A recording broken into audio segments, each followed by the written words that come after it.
Call of Duty Modern Warfare 2, the newest iteration by Activision game for their most important franchise, Call of Duty, is just a couple of hours away until we get our hands on it. Before anything else, let's just thank the developers for letting us play the campaign 10 days early, which surely is the best part for the few fellow gamers out there who love the campaign as much as they love multiplayer. Now people can dive right into the multiplayer on the full release of the game without worrying about the story mode. Talking about the first impressions of the game, well, the game has surely offered the best graphics and the textures that I've ever seen in Call of Duty. Some instances like how Amsterdam and Chicago were portrayed in the game was absolutely beautiful. Gameplay, on the other hand, is a core Call of Duty boots on the ground, a classic offering by Infinity Ward. It was really pleasing to see all the iconic characters back in action, for example like Captain Price, Soap and Ghost, which were mixed up with some new characters which really were up to the mark like Alejandro and Valeria. The game is basically based on taking down the Mexican cartel which is named Las Almas by Task Force 141. Further diving deep into the game, there have been many cool new animations. For example, you can hold your secondary weapon along with the primary weapon. Also, you can lean out of the car window, which if carried over to the war zone will surely be something used by players. Grappling up and down the building also have a new mechanics which we are not so sure that will be carried over to the war zone, but still is a cool feature. And last but not the least, weapons finally have a recoil depending upon the class we are using. So, is there something which we don't like about this game? Well, that question is not easy to answer this time.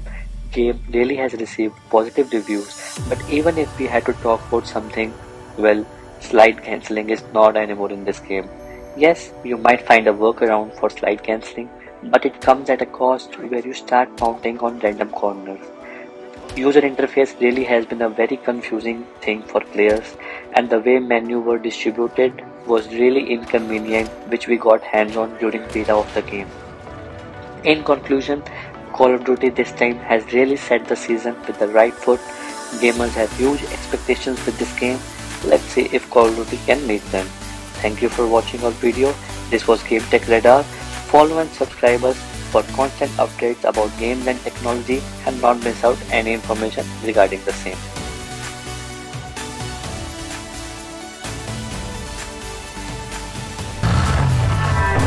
Hi, this is Game Tech Radar.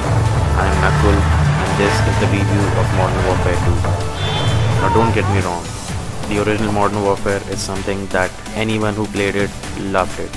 The striking thing for me over there was not only the mission design, but my particular favorite was the soundtrack. Oh my god. That got you hooked in, that got you so engrossed, and that got you so involved in that game that it was honestly better than any movie experience that I've ever had. Ghost was my favorite character and my brother's as well when I played that. The British accent combined with that mask was just the business. This game, I am happy to say, has lived up to the legacy.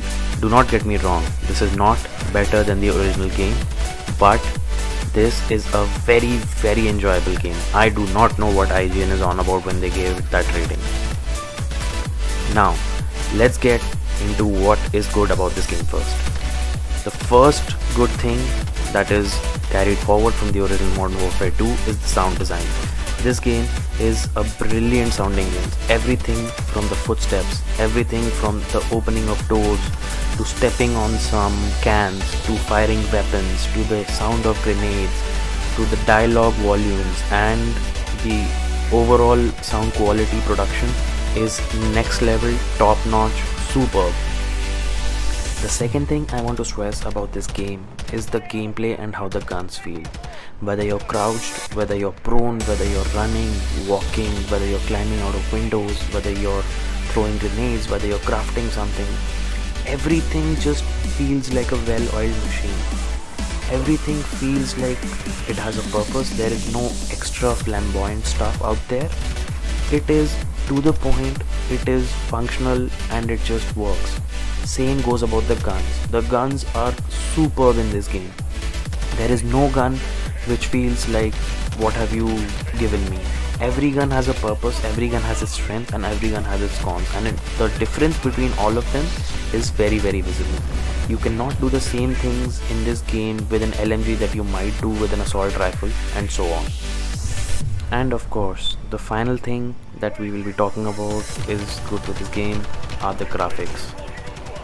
I cannot stress how beautiful this game is. I have seen Hollywood movies with billion-dollar budgets that have inferior looking videos, inferior looking scenes, inferior looking effects. This game, if you are a sort of a person that cares about graphics, is probably one of the best looking games out there, and to experience it truly in all its magnificence, I would have to say a Series X or a PC is the best option. The limiting of performance on a Series S is a downer for some people, but even then, even on a Series S, the output and the cutscene quality is just beautiful. I cannot stress this enough how good looking this game is. There are not a lot of things that are wrong with this game, let's be honest. The thing that stood out most for me was that some of the voice acting for particular characters was a little bit off the mark. But that's only because some of the voice acting for the rest of the characters was so good. My particular favorites were Valeria, Alejandro, Captain Price and Ghost. Comparison is the key word here. The other ones were not bad, it's just that these ones were so good that in comparison and in a dialogue when all of these characters were involved, it just felt a little off. Other than that, I would say that there is a need for longer missions. We need an hour and a half long mission, and there were some minor glitches. And now we come to the rating of the game. For me, it is easily an 8.0. I had a blast playing this game on the different variety of missions that I had. It's not getting a higher from me personally because of the issues that I've previously mentioned, namely glitches, voice acting, and the length of the missions. These are some things that are very personal to me, hence my rating reflects that. Now, the beautiful thing about this game is that it almost made me buy the remastered edition of Modern Warfare 2 and play again, because the new character it introduces and the old characters it brings back are just a beautiful story that you want to live over and over and over again. That's it from Game Tech Radar. Hopefully you have a great time playing this game as well.